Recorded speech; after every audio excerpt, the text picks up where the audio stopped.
So continuing on from the previous section, these will be enough to get our initial profiles up so that we can start setting things up.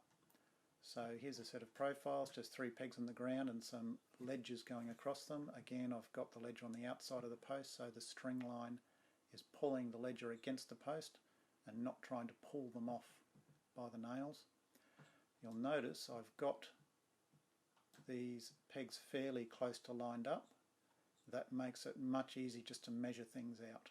You're not trying to measure from a hurdle that's in here and another one that's out there. That makes things a lot more difficult. You'll also notice I've got them fairly level with each other as well, and that makes our measuring much more accurate too. And the actual height of the hurdle depends on the job you're on. This job is a house up on short stumps, so I've got the hurdles up a little bit just above my finished floor level so that I can easily run lines through and set bearers and joists up later without them getting in the way of the string lines. But the height of these hurdles depends on the height of the slab or floor system that you're working off. So there's my hurdle set out.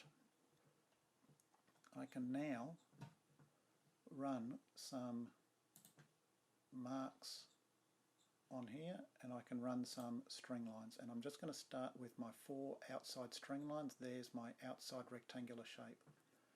Once I've got that string line through, I can now double check my boundary distance from there to there. I can check my front boundary distance, and then I can check the really important ones.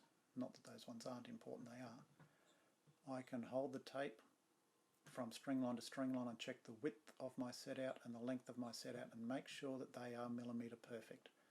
If they're not, I just move these nails a little bit until they are correct. Once they're good for parallel, front, back, side to side, I'm going to measure the 2 diagonals. And if they are not the same, I'm going to grab 2 nails and just move them over, maybe, depends how much it is, 5mm, 10mm, so that the 2 diagonals are exactly the same. Every time I move a nail, I recheck both parallels and I recheck both diagonals. You may end up going around this whole thing, checking and rechecking it several times.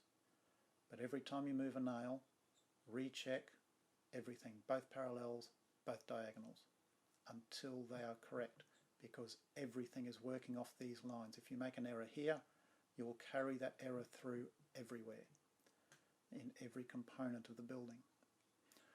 Alright, and of course, like I've mentioned previously, always mark exactly what it is that that nail represents.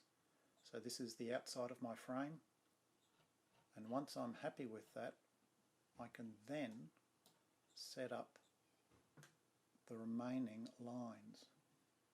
So if I look at my house shape, you can see I've got a little L-shaped house there with a veranda that's going in there later, but the main house shape is an L-shaped house. So I'm going to throw in some more profiles. I've got a wall through there and a wall through there, so I've got 2 profiles for going across and 2 for going along. I'm going to mark on these profiles. All I have to do is just from that nail measure over there the distance and then put that mark in there. Like I said before, this is now a fixed line. I can just measure straight off it, and keeping those profiles in line and level with each other makes that measurement much easier. So there's another lot of string lines, and this is a fairly simple shape house, so that's all I need for the outside of the frame, and that gives me, I can plumb these marks down, and that gives me the shape of the house. If I just get rid of those string lines, there's the shape of my house marked on the ground. So let's just throw those string lines back off. I'll get rid of that. The other thing I'm going to mark on here is my remaining lines. which we will deal with in the next video.